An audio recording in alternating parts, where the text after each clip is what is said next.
वाचा का संदूक, जिसे अंग्रेजी में the arc of the covenant कहा गया है, इतिहास का वह पवित्र चिन्ह था जो स्वयं परमेश्वर की उपस्थिति का प्रतीक माना गया। यह केवल एक सोने से मड़ा हुआ बक्सा नहीं था, बल्कि वह स्थान था जहां परमेश्वर मनुष्यों के बीच उतरते थे। जब मूसा सीनै पर्वत पर चढ़ा तो परमेश्वर ने उसे न केवल व्यवस्था की आज्ञाएं दी, बल्कि एक ऐसा पात्र बनाने का आदेश दिया जो इस वाचा का स्थायी प्रमाण बने। निर्गमन अध्याय 25 वचन 10 से 22 में लिखा है कि मूसा को कहा गया, तू अकासिया की लकड़ी का एक संदूक बना और मैं वहां तुझसे मिलाकर करूबों के बीच से तुझसे बातें किया करूंगा। यही वह क्षण था जब पृथ्वी पर पहली बार स्वर्ग का प्रतिबिंब उतरा। यह संदूक अकासिया की लकड़ी से बनाया गया जो सड़ने से रहित मानी जाती है, और उसे भीतर और बाहर दोनों ओर से शुद्ध सोने से मढ़ा गया था। उसके ऊपर 2 करूबों की मूर्तियां थीं जो अपने पंख फैलाए हुए एक दूसरे की ओर झुके थे। उनके बीच का स्थान कृपा स्थान या मर्सी सीट कहलाया, जहां परमेश्वर अपनी उपस्थिति प्रकट करते थे। यही वह स्थान था जहां से परमेश्वर मूसा से बात करते और इस्राएलियों को दिशा देते थे। यह संदूक परम पवित्र स्थान में रखा जाता था और केवल महायाजक ही वर्ष में एक बार वहां प्रवेश करता था, जब वह लोगों के पापों के लिए प्रायश्चित का बलिदान चढ़ाता था। यह इस्राएल के लिए परमेश्वर की प्रत्यक्ष उपस्थिति का केंद्र बन गया। इसके भीतर 3 पवित्र वस्तुएं रखी गईं, 10 आज्ञाओं की पत्थर की पट्टिकाएं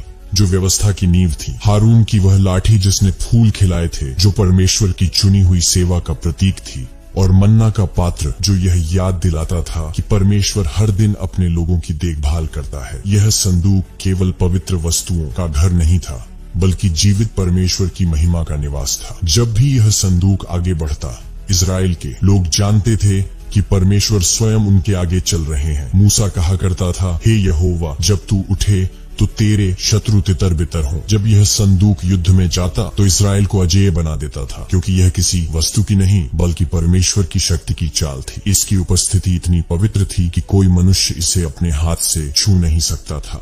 2 शमूएल अध्याय 6 वचन 6 और 7 में वर्णित है कि जब उज्जा ने इसे गिरने से बचाने के लिए हाथ बढ़ाया तो वह तत्काल मारा गया, क्योंकि परमेश्वर की पवित्रता को मनुष्य के स्पर्श से अपवित्र नहीं किया जा सकता। यही कारण था कि इस संदूक के साथ इस्राएलियों का व्यवहार केवल श्रद्धा नहीं बल्कि भय और आदर से भरा रहता था। संदूक उनके राष्ट्र का हृदय था। जब यह उनके बीच था तो वे विजयी होते, जब यह उनसे दूर हुआ तो वे पराजित। यह संदूक वास्तव में परमेश्वर की उपस्थिति का जीवित प्रमाण था, एक ऐसा रहस्य जो समय के साथ मिटा नहीं बल्कि और गहरा हो गया। जब वाचा का संदूक इस्राएल के बीच था, तब वह केवल एक पवित्र वस्तु नहीं बल्कि परमेश्वर की शक्ति का जीता जागता प्रमाण था। जब इस्राएल की सेना युद्ध के लिए निकलती थी तो वे जानते थे कि यह संदूक उनके आगे चलेगा और परमेश्वर की महिमा उनके साथ होगी। यहोशू 6 में लिखा है कि जब इस्राएलियों ने यरीहो की दीवारों को 7 दिनों तक संदूक के साथ घेरा, तो 7वें दिन जब याजकों ने नरसिंगे फूंके और लोगों ने जय घोष किया, तब यरीहो की दीवारें गिर गईं। यह कोई सामान्य घटना नहीं थी, बल्कि इस बात का संकेत था कि परमेश्वर की उपस्थिति के आगे कोई दीवार, कोई बाधा टिक नहीं सकती। यह संदूक जहां जाता वहां जीत निश्चित होती, पर जब लोगों ने इसे केवल प्रतीक मानकर व्यवहार किया तो परिणाम भयावह हुआ।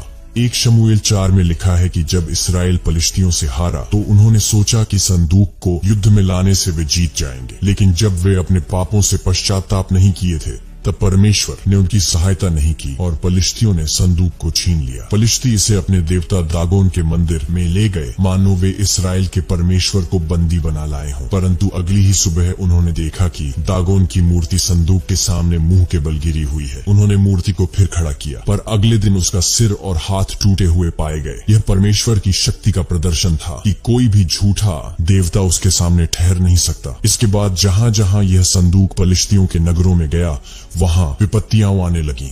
लोग फोड़े फूंसी और महामारी से पीड़ित हुए और उन्होंने भय से इसे इस्राएल को वापस लौटा दिया। उन्होंने 2 गायों के गाड़ी पर इसे रखा और वे गायें सीधे इस्राएल की भूमि की ओर बढ़ी, मानो कोई अदृश्य हाथ उन्हें दिशा दे रहा हो। यह दृश्य इस बात का प्रमाण था कि यह संदूक केवल धातु और लकड़ी का बक्सा नहीं था, बल्कि परमेश्वर की जीवित उपस्थिति थी। जब यह इस्राएल वापस लौटा तो लोगों ने आनंद मनाया, परंतु कुछ जिज्ञासु पुरुषों ने इसके भीतर झांकने का प्रयास किया और वे तुरंत मारे गए। यह एक चेतावनी थी कि परमेश्वर की पवित्रता को मानव की जिज्ञासा से नहीं तौला जा सकता। यह संदूक केवल इस्राएल का गौरव नहीं बल्कि परमेश्वर की महिमा का प्रकट रूप था, एक ऐसी शक्ति जो मनुष्य की सीमा से परे थी। यह इस बात का जीवित उदाहरण था कि परमेश्वर की उपस्थिति कोई कल्पना नहीं बल्कि वास्तविक और भयप्रद सत्य है। यह संदूक इजराइल के लिए न केवल विजय का स्रोत था बल्कि अनुशासन और भक्ति की परीक्षा भी था। यही कारण है कि इजरायलियों ने इसे हर युद्ध में साथ रखना प्रारंभ किया,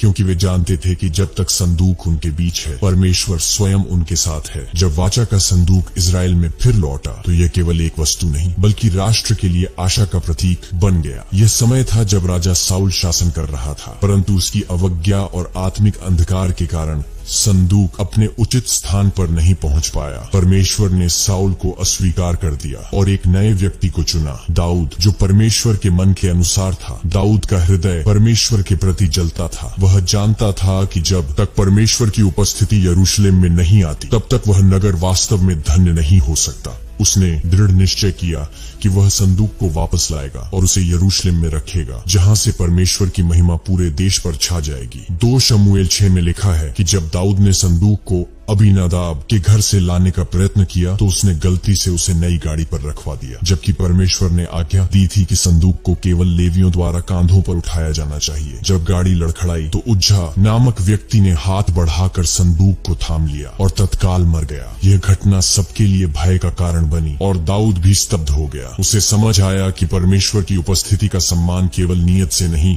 बल्कि आज्ञाकारिता से जुड़ा है। फिर 3 महीने तक संदूक ओबेद एदोम के घर रहा और उस दौरान उसका पूरा घर आशीषों से भर गया। जब यह बात दाऊद को पता चली तो उसने पूरे विधि विधान से गीत संगीत और आनंद के साथ संदूक को यरूशलेम लाने का निर्णय लिया। वह स्वयं राजा होते हुए भी विनम्रता से नाचता और जय जयकार करता हुआ आगे बढ़ा। यह दृश्य असाधारण था। जब संदूक नगर में प्रविष्ट हुआ तो लोग शंख बजा रहे थे, गायन हो रहा था और चारों ओर परमेश्वर की उपस्थिति का वातावरण बन गया। अंततः संदूक को एक विशेष तंबू में रखा गया और दाऊद ने दिन रात आराधना की व्यवस्था की। यह वह समय था जब इजराइल की आत्मा फिर से जीवित हो उठी। इसके बाद दाऊद का पुत्र सुलेमान आया, जिसने परमेश्वर के लिए एक स्थायी मंदिर बनाया। वह मंदिर जो यरूशलेम की शोभा और परमेश्वर की उपस्थिति का निवास बना। 1 राजा 8 में लिखा है कि जब संदूक को उस मंदिर में लाया गया तो याजक भीतर नहीं रह सके, क्योंकि बादल ने उस स्थान को भर दिया था।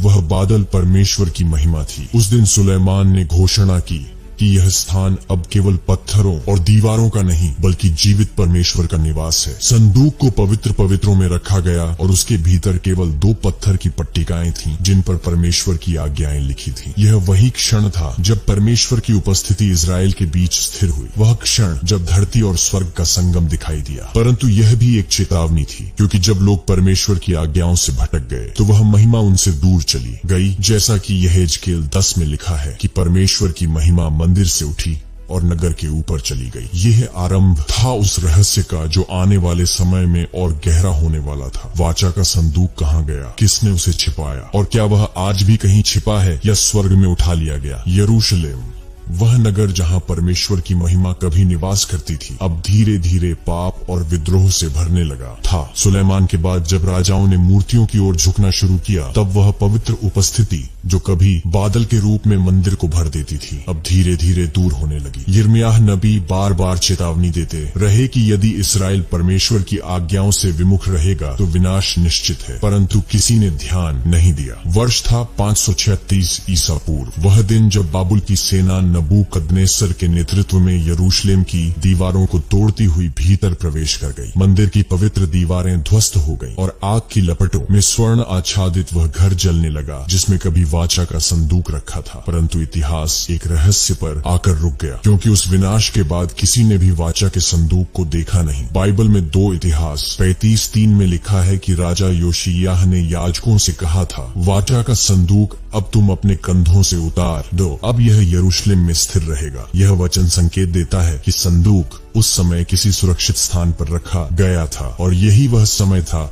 जब यिर्मयाह नबी ने परमेश्वर की आज्ञा से उसे गायब कर दिया। प्राचीन यहूदी परंपराओं में लिखा है कि जब यरूशलेम पर बाबुल का हमला होने वाला था, तब यिर्मयाह कुछ विश्वासियों के साथ मंदिर से संदूक को निकालकर उसे एक गुफा में छिपाने चला गया। एक जगह उल्लेख है कि यिर्मयाह ने उसे माउंट नेबो के पास एक गुफा में छिपाया, वही स्थान जहां मूसा ने वादा किए हुए देश को अंतिम बार देखा था।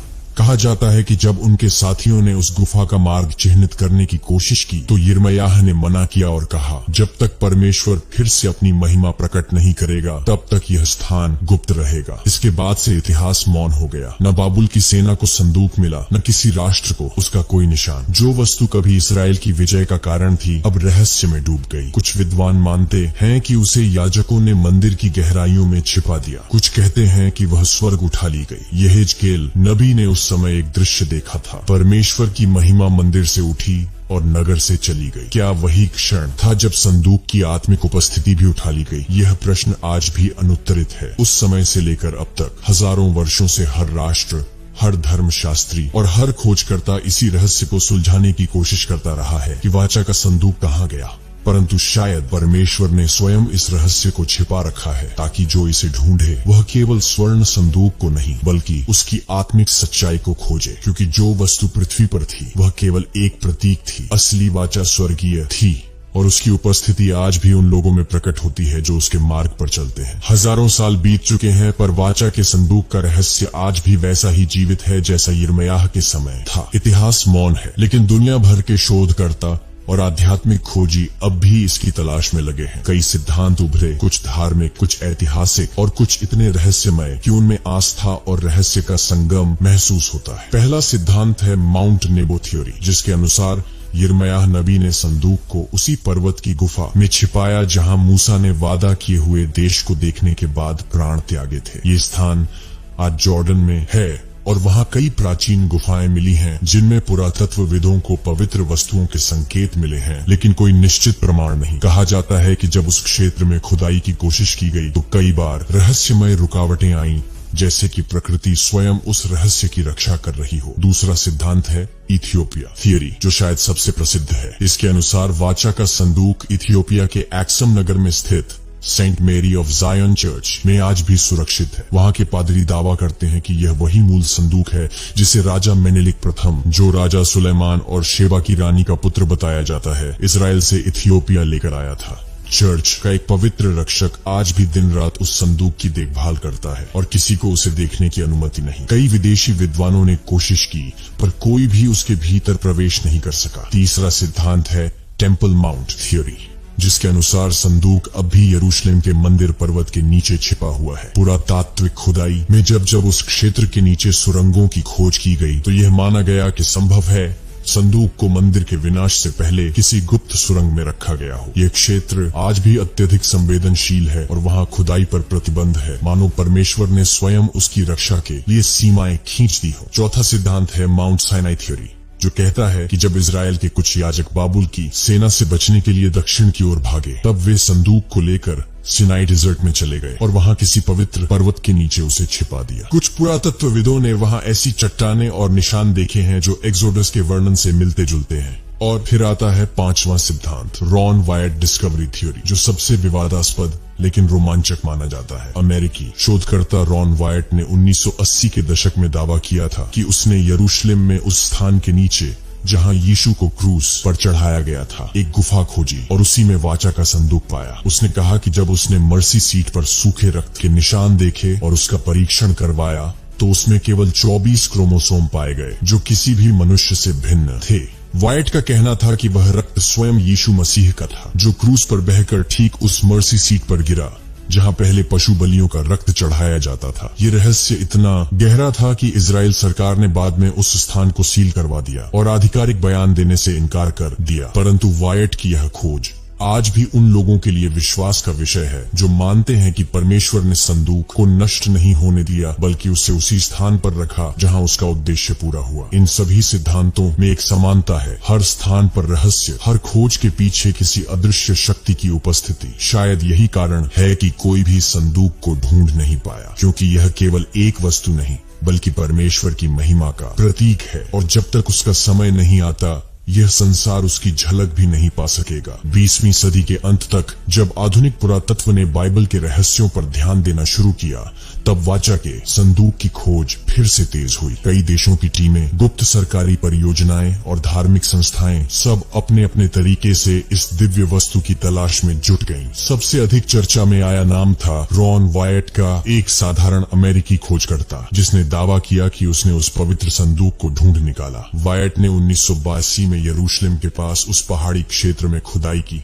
जहां माना जाता है कि यीशु को क्रूस पर चढ़ाया गया था। उसने बताया कि धरती के भीतर गुफाओं की एक श्रृंखला मिली और उन्हीं में एक कमरे में उसे सोने से मढ़ा हुआ वह संदूक मिला जिसके ऊपर 2 करूबों की मूर्तियां थीं। वही विवरण जो मूसा को निर्गमन 25 में मिला था। उसने कहा कि उस संदूक के ऊपर एक पत्थर की दरार से रक्त के सूखे निशान बहकर गिरे थे, जो उसके अनुसार यीशु मसीह के क्रूस से बहा हुआ रक्त था। वाइट ने दावा किया कि उसने उस रक्त का परीक्षण करवाया और पाया कि उसमें केवल 24 क्रोमोसोम है, 23 उसकी मां से और 1 परमेश्वर से। ये बात वैज्ञानिक रूप से असंभव लगती है, पर वाइट इसे दिव्य प्रमाण मानता था कि वाचा का संदूक वहीं रखा गया था जहां उद्धार का कार्य पूरा हुआ। जब यह खबर फैली तो इजराइल की सरकार और पुरातत्व विभाग ने उस क्षेत्र को राष्ट्रीय सुरक्षा के तहत बंद कर दिया। रॉन वाइट के बयान को कई लोगों ने झूठ कहा, लेकिन कई धर्मशास्त्रियों ने इसे गंभीरता से लिया क्योंकि उसके कई अन्य खोजे हुए स्थल जैसे लाल सागर का पार होना, सीनै पर्वत का स्थान बाद में ऐतिहासिक रूप से प्रमाणित हुए। इसके बाद टेम्पल इंस्टीट्यूट ने यरूशलेम में 3rd टेम्पल के निर्माण की योजना शुरू की और उन्होंने वाचा के संदूक की प्रतिकृति भी तैयार की। उनका कहना था कि जब परमेश्वर का समय आएगा तब असली संदूक स्वयं प्रकट होगा। इसके समानांतर कई और अजीब घटनाएं हुई। कुछ CIA के दस्तावेजों में संकेत मिले कि 1940 के दशक में एक गुप्त अमेरिकी दल ने इथियोपिया में जाकर उस चर्च की निगरानी की थी जहां संदूक रखे जाने का दावा है। वहीं वेटिकन की पुरानी पुस्तकों में भी एक पन्ना ऐसा मिला जिसमें arc of the covenant secured under divine protection जैसी पंक्ति लिखी थी। चाहे ये सब अफवाहें हों या सच्चाई, पर इन सब के बीच एक समान बात दिखाई देती है। दुनिया की सबसे शक्तिशाली संस्थाएं किसी न किसी रूप में इस रहस्य को छिपाए रखे हुए हैं। कुछ विद्वान कहते हैं कि अगर वाचा का संदूक सचमुच मिल गया तो उसकी उपस्थिति पूरी धार्मिक और राजनीतिक व्यवस्था को बदल देगी, क्योंकि यह परमेश्वर की जीवित उपस्थिति का प्रमाण है। यही कारण है कि शायद यह रहस्य अब तक दबा हुआ है। और अगर रॉन वाइट की बात सच है तो इसका अर्थ यह है कि परमेश्वर ने संदूक को नष्ट नहीं होने दिया, बल्कि उसे उसी स्थान पर रखा जहां मानवता के उद्धार का कार्य पूरा हुआ। क्रूस के ठीक नीचे मर्सी सीट पर, जहां अब पशु बलि नहीं बल्कि स्वयं परमेश्वर का रक्त गिरा था। यही रहस्य इसे इतिहास की सबसे पवित्र और सबसे छिपी वस्तु बनाता है। वाचा का संदूक हमेशा से केवल एक वस्तु नहीं था, बल्कि परमेश्वर की उपस्थिति का प्रतीक था। जब मूसा ने इसे बनाया तब परमेश्वर ने कहा था कि वह करुणा की आसंदी अर्थात मर्सी सीट के बीच से इस्राएल से बात करेगा। यही स्थान वह बिंदु था जहां स्वर्ग और पृथ्वी का संगम होता था। परंतु सच्चा रहस्य यहाँ छिपा है कि यह संदूक केवल एक छाया था उस आने वाले सत्य की जो मसीह में पूरा हुआ। इब्रानियों 9 में लिखा है कि पृथ्वी का पवित्र स्थान केवल स्वर्गीय वस्तुओं का प्रतिरूप था। वहां याजक हर वर्ष रक्त लेकर जाता था, पर मसीह ने स्वयं अपने रक्त से एक बार सदा के लिए प्रवेश किया। इस प्रकार मर्सी सीट का प्रतीक अब यीशु स्वयं बन गए। जब उन्होंने क्रूस पर कहा पूरा हुआ, तो वह केवल बलिदान का अंत नहीं था, बल्कि वाचा के संदूक की भविष्यवाणी का पूर्ण होना था। रॉन वाइट की बात अगर सत्य हो कि यीशु का रक्त उसी मर्सी सीट पर गिरा, तो वह केवल ऐतिहासिक घटना नहीं बल्कि दिव्य योजना का चरम था। अब परमेश्वर की उपस्थिति किसी सोने के संदूक में नहीं बल्कि विश्वासियों के भीतर है। पवित्र आत्मा के द्वारा वह प्रत्येक मनुष्य के हृदय में निवास करता है। यही कारण है कि अब कोई भी उस संदूक को नहीं पा सकता, क्योंकि वह अब छिपा नहीं बल्कि आत्मिक रूप में जीवित है। प्रकाशित वाक्य अध्याय 11 वचन 19 में लिखा है, तब स्वर्ग में परमेश्वर का मंदिर खुल गया और उसके मंदिर में वाचा का संदूक दिखाई दिया और बिजली, गर्जन, भूकंप और ओले पड़े। यह दृश्य उस अंतिम समय की झलक देता है जब परमेश्वर अपनी उपस्थिति को फिर से प्रकट करेगा, न पत्थर और सोने के रूप में बल्कि आत्मिक शक्ति के रूप में। तब संसार देखेगा कि संदूक कभी खोया नहीं था, वह केवल मनुष्यों की दृष्टि से ओझल था। और जब अंत समय में परमेश्वर का मंदिर फिर से खुलेगा, तब वह संदूक फिर से दिखाई देगा, पर इस बार किसी धरती के मंदिर में नहीं बल्कि स्वर्गीय में। यही सच्चा रहस्य है वाचा के संदूक का, कि उसकी खोज बाहर नहीं भीतर है। जब मनुष्य परमेश्वर के वचन के प्रति झुकता है, जब उसके भीतर मसीह जीवित होता है, तब वही संदूक जीवंत हो उठता है। यही परमेश्वर का सच्चा निवास है। यही मर्सी सीट है जहां अब भी करुणा बरसती है। वाचा का संदूक इसलिए आज भी मौजूद है, लेकिन केवल उन्हीं के लिए जो आत्मा में उसे देखने की दृष्टि रखते हैं। वाचा का संदूक शायद आज भी कहीं धरती की गहराइयों में छिपा हो, या संभव है कि वह अब इस संसार के किसी स्थान पर मौजूद ही न हो, लेकिन उसका अर्थ और प्रभाव आज भी जीवित है। जिस शक्ति ने यरीहो की दीवारों को गिराया, जिसने दाऊद को नृत्य करने पर मजबूर किया, जिसने दागोन के मंदिर को ध्वस्त कर दिया, वही शक्ति आज हर उस हृदय में है जो मसीह के रक्त से शुद्ध हुआ है। वाचा का संदूक केवल सोने की परतों और पत्थर की तख्तियों का पात्र नहीं था, वह परमेश्वर की उपस्थिति का साक्षात निवास था, और अब वह निवास आत्माओं में स्थानांतरित हो गया है। यही वह रहस्य है जो इतिहास ने छिपाया, लेकिन आत्मा ने कभी नहीं भुलाया। मसीह के आने के बाद परमेश्वर ने मानव के भीतर अपना संदूक स्थापित किया, जहां उसकी आत्मा सदा निवास करती है। इसीलिए अब किसी को उस संदूक की खोज करने के लिए गुफाओं या पर्वतों में भटकने की आवश्यकता नहीं है। जब मनुष्य अपने भीतर झांकता है, जब वह अपने हृदय को विनम्र करता है, तब उसे वही प्रकाश मिलता है